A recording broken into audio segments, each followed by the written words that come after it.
dapat menjenamakan hasil pengeluaran di peringkat serantau, di peringkat antarabangsa. Dan kita tahu ini bukan perkara yang mudah. Jadi kita nak selesaikan yang setengah ni lagi ni dalam masa 5-6 tahun. Boleh? Boleh? Takkan cerita tu takkan tak ada hadiah apa-apa untuk orang kat luar. Kenalah ada hadiah tu. Ada. Ada hadiah. Betul. Hai, Assalamualaikum. Salam Malaysia Madani.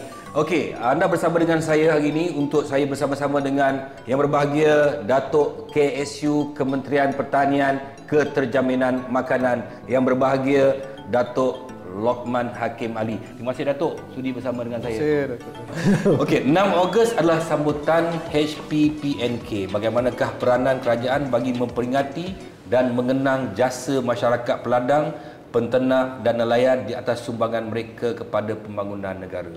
Macam mana nak dihargai mereka tu? Ini kita dah laksanakan 47 kali. Maksudnya kita sentiasa menghargai ladang, petani dan pengusaha-pengusaha di sektor pertanian ini. Kita lihat kerajaan sentiasa menyediakan pelbagai bantuan, khidmat nasihat di pelbagai peringkat. Kita ada pelbagai agensi yang sedia membantu petani peladang kita untuk sentiasa berjaya. Saya rasa ini adalah consistent basis yang mana kita lihat pentingnya peranan petani peladang daripada celebration yang kita laksanakan untuk 6 hari bulan ni. Maksudnya kita nak showcase dalam mencapai satu kejayaan di bidang keterjaminan makanan ni. Dan saya rasa ini adalah sangat bersesuaian. Malahan kita juga meraihkan mereka sebelum 6 Ogos ni dengan pelbagai-pelbagai program yang lain juga. Kita ada pertandingan yang kita cuba untuk mengenengahkan produk yang terbaik. Teknologi yang terbaik atau ilmu yang terbaik atau kemahiran yang terbaik dalam menjayakan pertanian mereka masing-masing. Saya fikir bahawa ini adalah 6 hari bulan, satu hari yang cukup megah untuk kita raikan peladang, petani, dan saya harap ramai yang akan dapat keluar bersama-sama untuk ini hari mereka, dia kena keluar. Ya, betul. Dan memahami apakah bentuk sumbangan tenaga, sumbangan keringat yang mereka lakukan dan kita laksanakan untuk memberi manfaat kepada rakyat, setiap lapisan rakyat di dalam. Dan kita juga berharap bila ada hari peladang ni, janganlah peladang je datang. Mereka yang tak ada berkenaan dengan peladang pun kalau nak datang boleh datang. Tengok macam mana masa depan pertanian, peternakan, nelayan. Sekarang kita bukan dulu. Diorang kadang-kadang budak-budak muda ni, Datuk. Diorang ni teringatkan bila jadi petani tu kotor. Petani tu kotor. Dia orang ingat itu je kan. Ini dah zaman moden, semua dah ada mesin apa, teknologi dah ada. Jadi awak semua dekat luar, khasnya orang muda, yang bukan katalah muda, orang yang berumur pun kalau minat sangat boleh buat lagi tu kan. Betul. Sebenarnya kita nak galakkan kalau petani ni pun, selain dia mengeluarkan hasil dia, mereka juga dapat juga memasarkan hasil dia dengan baik. Jadi dia bukan saja dapat orang kata pendapatan tu daripada pengeluaran hasil, tetapi juga daripada segi pemasaran hasil dan juga orang kata penjualan hasil masing-masing. Betul lah kata tak mungkinlah boleh buat semua. Tetapi sekiranya mereka boleh meningkatkan keupayaan kompetensi itu secara perlahan-lahan. Kalau saya lihatlah, mereka yang cukup-cukup berjaya pun bermula daripada menanam dahulu, mengeluarkan hasil tu. Jadi dia ambil pertanian tu sebagai satu perniagaan yang cukup baik. Dia ada business model dia dan dia panjangkan sehinggalah pemasaran dan penjualan. Kalau kita lihat daripada segi itu dan kita dapat menyokong dan menggalakkan petani-petani kita untuk mengambil satu langkah sedemikian, pendapatan petani kita, kedudukan sosioekonomi petani kita akan cukup lebih berjaya. Itu yang kadang-kadang dia orang bising semua, dah tanam tak tahu mana nak jual. Tapi kadang-kadang bila ada agensi-agensi di bawah Kementerian Pertanian, Keterjaminan Makanan buat seminar-seminar, dia orang kadang-kadang kan tak ada yang datang tapi tak keseluruhan yang datang. Sebab di bawah kementerian ada FAMA, kan ada FAMA, ada PPK yang boleh membantu. Tapi bagaimana hubungan erat di antara peladang, petani, peternak dengan pihak PPK di bawah LPP ni? Ini yang paling penting. Apa harapan Datuk kepada mereka untuk kerjasama ni tu? Daripada peringkat kementerian dan agensi nak pergi ke seluruh kawasan memang agak mencabar, tapi struktur yang kita ada hari ini melalui PPK, kita ada pengurus besar, kita ada pengurusan di peringkat PPK yang boleh membantu untuk menyampaikan satu khidmat nasihat, menyampaikan apakah orang kata perkhidmatan yang sedia ada diberikan oleh kerajaan untuk petani, dan juga mereka juga boleh pergi sebenarnya. Ini yang penting ni. Yang saya nak bagi contoh, misalnya ada beberapa PPK yang cukup berjaya kerana pihak pengurusannya begitu aktif, dia proaktif. Dia pergi kepada setiap ahli di bawah PPK itu untuk melihat keadaan mereka, untuk memberi bantuan, untuk memberi nasihat. Kalau kita tengok PPK Kuala Langat misalnya kan, saya harap ramai yang dapat mengambil mereka sebagai contoh juga, sebab tempoh hari saya dimaklumkan bahawa Kuala Langat ni dah 3 tahun berturut-turut dia punya keuntungan lebih daripada RM1 juta.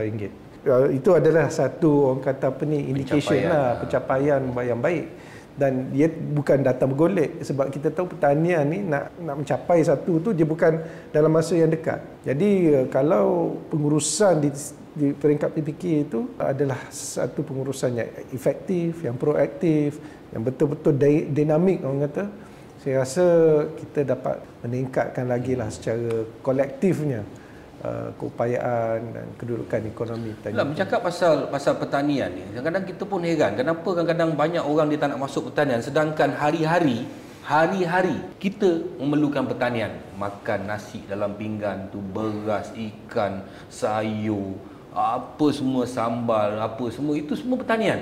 Yang hari-hari orang kita makan tu, 33 juta rakyat Malaysia makan tu, tapi kenapa orang tak nak ceburi? Macam, pandangan saya macam ni lah Tok.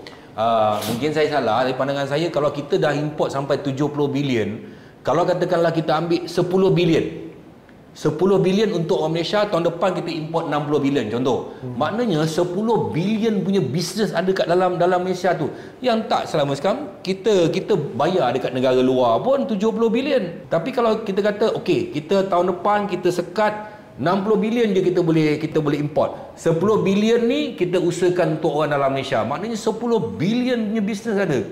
Tapi kalau macam tahun ke tahun kita boleh kurang, maknanya 70 bilion punya bisnes ada dekat pertanian tu.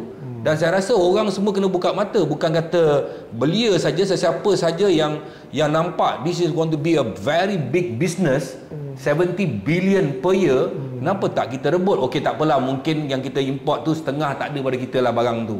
Kan? Okey, jadi tak apalah, 40 bilion. 30 bilion ada dengan kita tu. Betul tak? Betul. Itu pandangan saya lah tu. Saya setuju. Ada juga antara faktor yang kita lihat daripada segi nilai import tu adalah disebabkan oleh nilai pertukaran wang. Walaupun sama jumlah daripada segi volume atau kuantitinya, tapi hari ini mungkin harganya lebih 1,5 kali ganda. Dan yang keduanya mungkin sebab ada juga permintaan yang tinggi. Sebabnya kalau macam Datuk cakap tadi, jagung ni, grain corn ni, bila kita tahu bahawa grain corn ni adalah penting untuk tanaman makanan ternakan, khususnya ayam lah. Dan kita fikir kita kena tanam kat Malaysia. Hasil tanaman kualiti tu pun berbeza ditanam di negara lain. Yang tu kita ambil pandangan jugalah bahawa ada separuhnya tidak boleh kita gantikan dengan menanam di sini lah. Betul. Daripada aspek kualiti. Sebab grain corn yang kita ada ni, kemudahan untuk mengeringkannya misalnya dalam negara ni dah kita adjust kepada apa spesifikasi import. Jadi kalau dalam Malaysia ni ia memerlukan kos tambahan lagi lah, sama ada kita kena buat fasiliti yang baru dan sebagainya. Import tu adalah salah satu daripada keterjaminan makanan. Tapi kita kena tengok strategi yang berbeza jugalah bila kita kata import. Mungkin kalau kita buat reverse investment misalnya, kita adakan GLC kita atau syarikat berkepentingan kerajaan kita ataupun yang milik negara, melabur di luar negara misalnya kan, buka tanah di sana dan bawa balik hasil ke dalam negara. Call it reverse. Dapatlah kita kawal harga tu. Betul. Tok, saya buat pertanian Tok. Saya dulu pakai ada satu baja daripada Jerman Tok kan. Jadi saya beli baja saya sebelum Covid RM185. Sekarang lepas Covid RM320 Tok. Ini yang penting Tok. Ya, betul. Yang penting kalau kita boleh menghasilkan baja, kita boleh gunakan dalam negara. Jadi sebenarnya kita sekarang ni Tok, kalau boleh jangan guna barang luar sangat lah. Kita gunakan barang tempatan supaya input-input yang dalaman kita ni pun boleh hidup, betul tak Tok? Kadang-kadang kenaikan harga ni dia bukan sebabkan input material tu sendiri daripada luar negara, tapi lain-lain perkara seperti perkhidmatan, logistik dan sebagainya. Kalau kita lihat tengok masa selepas sedikit daripada MCO tu, kos pengangkutan kapal tu sendiri naik 6 ke 8 kali ganda. Barang tu mungkin harga dia sama, tapi bila dah masuk semua perkara-perkara yang lain, perkhidmatan yang lain ni lebih tinggi. Macam Datuk cakap, kalau terbaik kita boleh buat dalam negara, kita boleh buat dengan di mana kita ada kawalan daripada segi kos tersebut lah. Yang keduanya, saya fikir kita kena banyak juga melabur dalam R&D, penyelidikan dan pembangunan, supaya kita dapat menghasilkan sendiri produk-produk dalam negara yang cost efektif. Mungkin pada permulaannya agak mahal, tapi apabila kita dah upscale daripada segi production, barang-barang produk tempatan ni, kos dia akan lebih rendah. Malaysia Madani tu cukup dan terjamin. Apa yang cukup dan terjamin? Sedikit penerangan dari Datuk. Malaysia Madani tu. Baru-baru ni kita dengar bahawa Yang Amat Perdana Menteri telah memberi ucapan mengenai dengan ekonomi madani. Di bawah statement ataupun ucapan Yang Amat Perdana Menteri tersebut ada menyatakan bahawa keterjaminan makanan ini sangat penting dan diberi tumpuan. Dua perkara yang telah diumumkan misalnya adalah untuk memastikan bahawa penanaman padi, benda asas makanan ruji negara ini, akan sentiasa terjamin lah. Jadi kita melihat pada masa depan kita tidak bergantung kepada import dah lagi. Kalau kita dapat 100%, 90% kita hasilkan dalam negara, padi dan beras dalam negara masa ni dalam 65% je kita hasilkan. Lebih kurang 63 ke 65% lah. Jadi strateginya ialah sekarang ni kita lihat untuk penanaman 4 musim 2 tahun. Sekarang ni 5 musim untuk 2 tahun. Kita tambah 1 musim lagi. Tapi untuk kita tambah 1 musim tu, kita kena pastikan bahawa infrastruktur yang baik ada wujud. Dengan keupayaan kewangan kerajaan, kita telah menambah baik infrastruktur bagi kawasan penanaman padi inilah mengikut rancangan Malaysia. Jadi setengah daripada apa yang kita dah laksanakan ni bermula daripada tahun 70-an lagi. Kita lihat kalau kita nak buat 5x2 untuk kebanyakan tempat, pilot project yang kita dah buat lebih daripada 6 tempat menunjukkan hasil yang mantap. Tapi tempat pilot dah buat dah tu? Pilot dah buat dah. Okey. Tapi tempat yang kita dah ada infrastruktur yang lengkap. Oh, maknanya kita akan cari tempat baru. Sekarang ni kita nak besarkan lagi, tapi kita pastikan infrastruktur yang baik lah. Maksud pengairan tersiernya baik, secondary-nya baik kan. Jadi di Kedah tu nanti kita pastikan bahawa infrastruktur yang lengkap terus dapat dibuat. Secara PFI misalnya, kita cuba dapatkan mana-mana kerjasama strategik yang mana untuk adakan dulu infrastruktur ni dalam masa yang terdekat. Jadi setengah daripada apa yang kita buat sebelum ni mengambil masa yang agak lama, hampir 27 tahun. Jadi kita nak selesaikan setengah ni lagi ni dalam masa 5-6 tahun ni. Boleh. Sebab kita buat secara PFI, secara orang kata out of the box, inovasi yang berbeza. Jadi insya-Allah. Dan yang keduanya kita nak menekankan mengenai dengan memodernkan lagi sektor pertanian ni. Kerajaan bersetuju untuk memberi bantuan kepada semua pemain-pemain di dalam sektor pertanian ini melalui Agrobank. Bantuan yang melalui Agrobank yang telah diumumkan adalah sebanyak 200 juta ni untuk memodernkan pertanian. Jadi seperti yang tadi kita bincang lah Datuk kan, bahawa kita dapat meningkatkan teknologi, penggunaan aplikasi teknologi ini terbukti dapat meningkatkan produktiviti sektor pertanian ini dengan lebih baik. Itu yang saya katakan tadi tu. Kalau katakan rakyat Malaysia tak rebut peluang kerana fokus kerajaan hari ini ialah kepada keterjaminan makanan ini, maknanya peluang begitu besar. Dan kita rebut peluang ni. Saya dengar pun saya teruja bila saya pun ada buat tanaman, businessman kena tamak Datuk.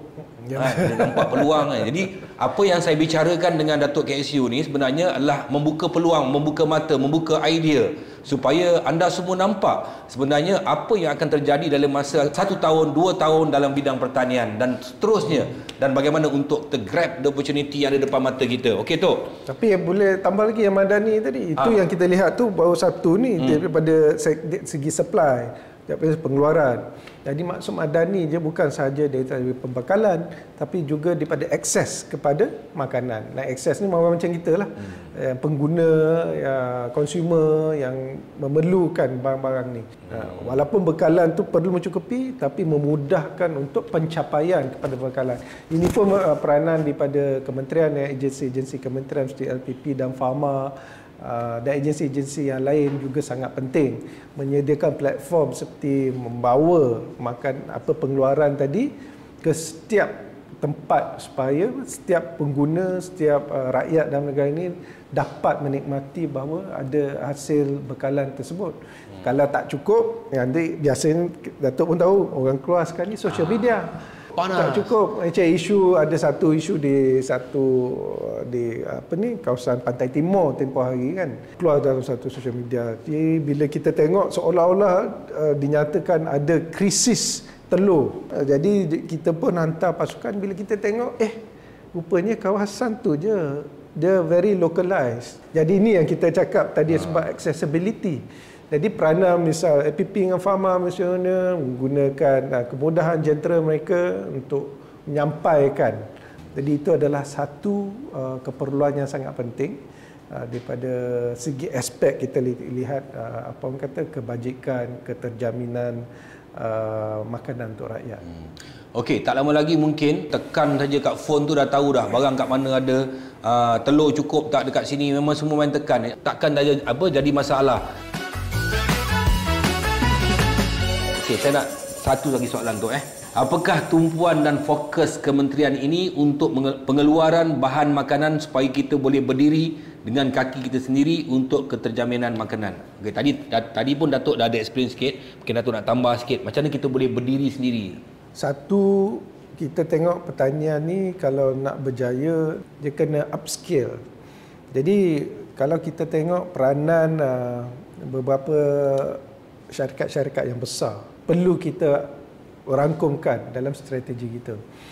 Dan bila kita katakan bahawa kita nak membantu untuk kita upscale pertanian yang berskala besar ni, kita kena ada anchor company. Contohnya macam GLC LT80, Felda, Risda, Felcra misalnya yang punya land bank yang besar. Sekarang ni pun dah mula bekerjasama dengan mereka. Tapi bila saya lihat, mereka pun sebenarnya memang dah ada dah. Cuma sekarang ni kita kata kita gabung tenaga lagi dan kita dapatkan lebih ramai peserta. Kadang-kadang peserta tu GLC tu sendiri dah ada. Jadi dia akan latih dan kita bagikan pengalaman kita atau kita mungkin bagi dari segi bantuan benih dan machinery ataupun jentera yang tertentu untuk membantu. Sebab kalau kita tahu pertanian ni sebenarnya tanah tu penting. Dan tanah yang baik, tanah yang besar misalnya. Kalau kita pula menggalakkan lagi pemain-pemain smallholders misalnya, petani-petani yang ada kecil ni bernaung di bawah syarikat-syarikat yang besar ni, supaya mereka juga dapat pengalaman, dapat kemahiran, dapat menggunakan teknologi yang dapat dibekalkan oleh GLC tersebut dan juga tanah dia yang boleh buat kontrak farming dengan dia boleh buat besar. kontrak farming sebegitu. Dan biasanya syarikat-syarikat besar ni juga dia mempunyai kemahiran kepakaran untuk membantu mengumpul dan memasarkan. Kita lihat kepada retailers misalnya supermarket yang besar ni, dia kalau lihat bahawa yang tukang memasarkan tu juga adalah syarikat yang mempunyai credibility yang besar, maksudnya ekosistem tu menjadi lebih licin dan lancar. Di Sabah tempoh hari saya pergi salah satu daripada syarikat kerajaan negeri buat lembu. Sekali dia buat tu 1,500 lembu. Dan saya tengok perancangan yang dia buat tu, dia punya investment tu melebihi daripada 80 juta, 100 juta nak complete the whole ecosystem dan facility. Maknanya modal, sebab tu Datuk cakap tadi kalau boleh company-company besar JLC ni dia masuk dalam bidang-bidang untuk bersama-sama tu. Ya, mungkin sebab mereka mempunyai kekuatan dari segi modal pun satu. Dari segi modal. Malahan mereka pun mempunyai kepakaran juga. Kos sara hidup dan inflasi makanan. Apakah langkah kementerian untuk mengatasi isu ni? Yalah, kos sara hidup. Inflasi ni macam mana tu? Macam mana? Betul. Macam mana tu? Ni banyak orang tanya tu. Ini kira soalan daripada orang-orang bawah ni tu. Kan? Hari ni saya tengok dalam social media harga ayam dah turun. Daripada hari itu kita kalau LPP ke Fama kita ambil di pasaran tu kita jual RM10.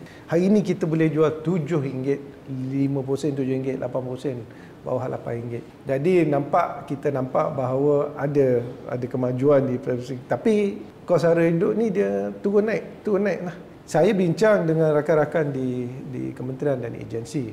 Kalau kita lihat pada 10 tahun yang lepas, sebenarnya harga ladang tak banyak beza yang keluar. Mungkin naik dalam 10%. Tapi itu sepanjang 10 tahun yang lepas. Tapi bila dijual dekat supermarket misalnya, harganya 3 atau 4 kali ganda. Yalah, ambil kira bahawa antara yang tempat dia keluar daripada ladang dengan jual dekat tempat supermarket tu banyak pula perhentian yang itu atau perkhidmatan yang dibagikan yang punya charge yang beza. Jadi apa yang kita buat untuk membantu rakyat menangani isu kos sara hidup ni? Kita dengan agresifnya melalui Fama dan LPP kita adakan dulu dipanggil jualan terus dari ladang. Kita tweak sikit branding tu jadi Agromadani. Kita menggunakan kemudahan yang ada di Fama dan di LPP untuk keluar dan kita ambil daripada harga ladang dan kita jual terus kepada pengguna di merata-rata tempat lah. Tapi kita tengok B40 dulu di dalam bandar dan juga di luar bandar. Jadi ini banyak membantu. Cuma ini bukanlah semua barang. Barang-barang yang penting dan utama yang barang-barang makanan harian, harian. Ayam, ya, ikan apa semua kan. Okey, Datuk, kan kita ada di bawah LPP kita ada peladang outlet. Jadi kalau katakan semua orang support peladang outlet, lagi banyaklah barang masuk dekat situ. Kat situ harga barang murah-murah dan dia mengelakkan orang tengah. Maknanya daripada ladang terus kepada pengguna. Itu kena support daripada orang luar. Ada satu lagi cara medium adalah menggunakan teknologi lah atau apps. Yang di mana sekarang ni kita mengumpul maklumat semua peladang tani yang di bawah kementerian, PP dan sebagainya, usahawan-usahawan yang ada dibentuk di bawah kementerian dan juga lain-lain juga lah. Untuk kita masukkan dalam database. Misalnya pengguna ataupun syarikat atau restoran sendiri boleh lihat terus kat situ. Dan terus berhubung dengan mereka. Jadi itu yang pertama lah, stage yang pertama. Stage yang kedua kita cuba untuk dapatkan register juga ahli-ahli pengguna, sama ada mereka komersial seperti restoran misalnya ataupun mereka daripada pasar semuanya, dan mereka boleh buat B2B.